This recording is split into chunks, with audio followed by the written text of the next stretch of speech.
E o Tribunal Regional Federal da Primeira Região manteve a condenação da União ao pagamento de indenização por dano moral a ex-presidente Dilma Rousseff.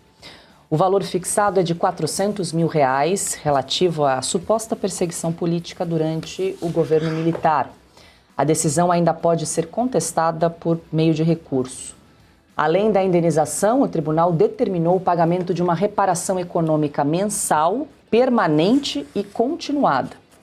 A gente lembra que em maio deste ano, a ministra Macaé Evaristo, do Ministério dos Direitos Humanos e também da Cidadania, reconheceu Dilma Rousseff como anistiada política.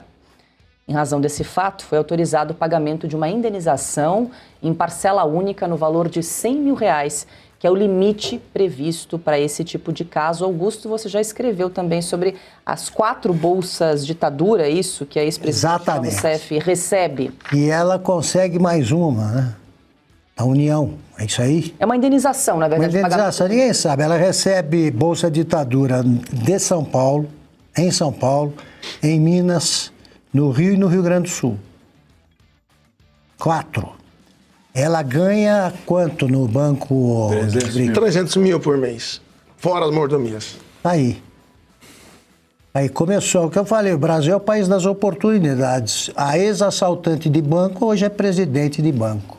Sendo que a gente é que devia ser indenizado pelo que ela fez enquanto presidente da República. E fora o vencimento como ex-presidente, mais somando aí as bolsas, né, que ela recebe, 300 mil, Banco dos BRICS, viaja só de primeira classe. Um pé de meia interessante, né? Uma aposentadoria interessante, né? O que será? Como é que eles entendem a Dilma, né? Não, ela deve... Como é que ela fala, que ela tenta Nada. falar em que língua? Porque Mas nem em português. Dilmês ninguém entende. Dilmês ninguém entende. Agora ela fala o quê? Mandarim? Eu acho que a pessoa mais cara do entorno dela é o tradutor, né? Porque o francês, se na nossa produção tiver a mão, podia mostrar a Dilma falando em outro idioma, né? No speak slowly. Em francês. O francês. Francês não é bom. Imagina só, uma mulher que conseguiu quebrar uma loja de R$1,99 no Rio Grande do Sul, conseguiu quebrar um país como o Brasil, entregando na pior crise econômica de sua história, entregaram para ela um banco internacional que reúne algumas das mais Essa cabe na frase. Realmente, o Brasil, durante 5 anos e meio, né, foi governado por uma perfeita besta quadrada e sobreviveu. Por isso que eu tenho esperança no Brasil. Saudava a mandioca. Sobrevive a tudo. Saudava a mandioca. A mandioca. Estocava vento. E o milho. E o milho. e também cumprimentava a mulher sapiens. Então, resgatamos a versão de Dilma Rousseff em francês. Pronto, vamos lá. Essa é melhor. Était nécessaire qu'il se transforme, et pour le mieux, et pour la félicité des personnes, mais surtout pour opportunité égale. Je sais que les personnes sont différentes, mais je sais aussi que si vous donnez opportunité égale, les personnes se développent, se tornent, cherchent son destin d'une manière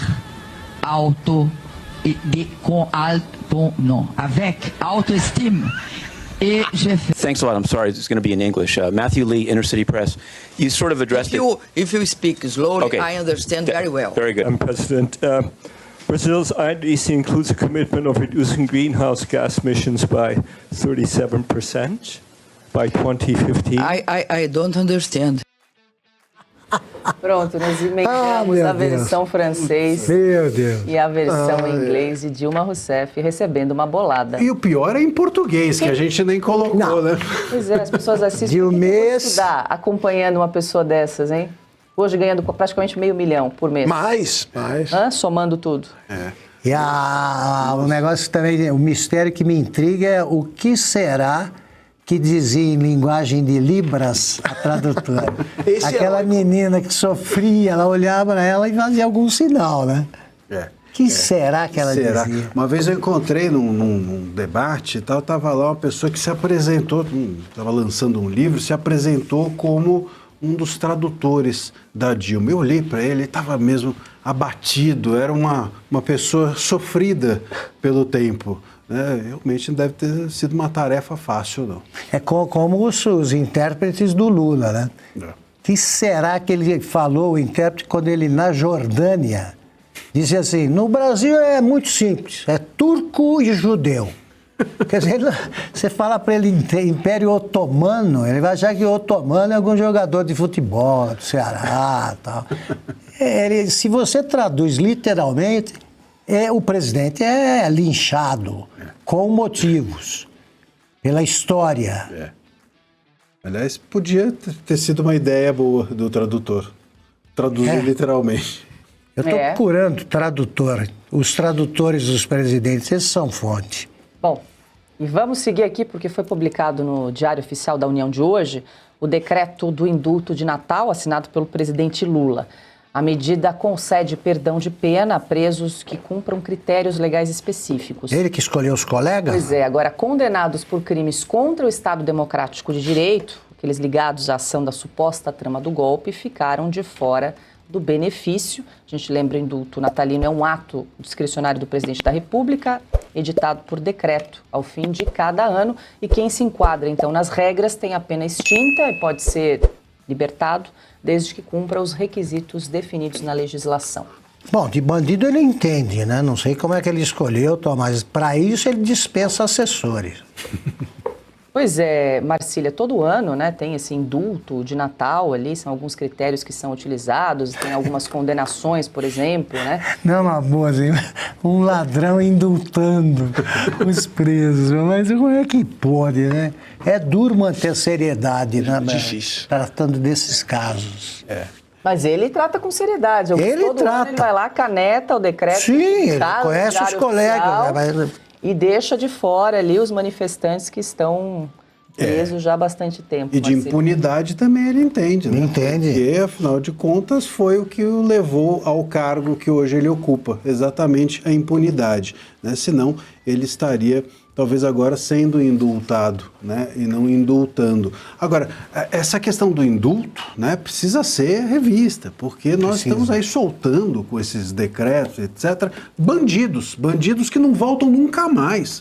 As pessoas saem da cadeia e nunca, qual a chance de um criminoso que às vezes corre risco dentro da cadeia, até de ser morto, etc. Qual o risco do cara voltar? Fala, não, agora eu vou voltar, já curti o Natal, já estive com a minha família, fiz um amigo secreto na minha casa, agora eu vou voltar para a cadeia. Não, pensa bem, a Ana Paula Henke, eu tento de explicar, um americano, que nessas saidinhas, o Brasil incluía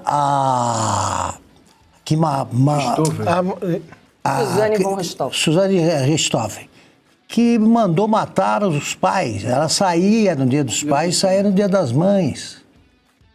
Não podia visitar, evidentemente, pela ausência física. Ela mandou matar e saía. É difícil explicar a lógica. Não dá. E aí é que entra também, se a lógica é tirar as pessoas da cadeia, porque é isso, as cadeias estão superlotadas, então, enfim, joga todo mundo na rua e eles contam com o fato de que ninguém vai voltar. Noticiam isso aí com a maior tranquilidade. E tranquilo. Agora, se então os réus do dia 8 estão excluídos disso, o Lula, a lógica dele é outra, que não é a lógica, não é da impunidade ou não é de cadeia lotada, é a lógica da vingança, que é a lógica que o Lula conhece muito bem. Desde que ele saiu da cadeia, né, foi descondenado, como, enfim, se diz, ele tem um plano de vingança. Ele disse isso, né? Eu vou fazer isso com o juiz Moro, ele falou, né? Eu vou fazer isso com esse ou com aquele. Então o plano dele é de vingança. Ele está pondo em prática.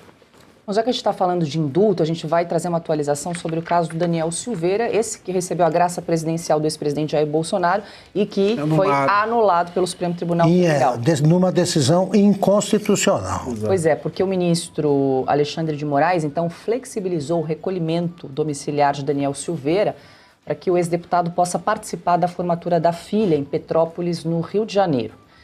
Cumprindo medidas cautelares, Daniel Silveira pediu então autorização para ajustar os horários de permanência em casa a fim de comparecer à cerimônia da filha.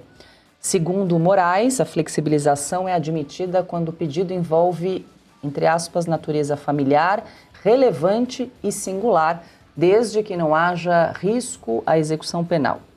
Ainda segundo o ministro, trata-se de um evento familiar único, comprovado documentalmente, sem indícios de ameaça à ordem pública ou de descumprimento das condições impostas ao condenado.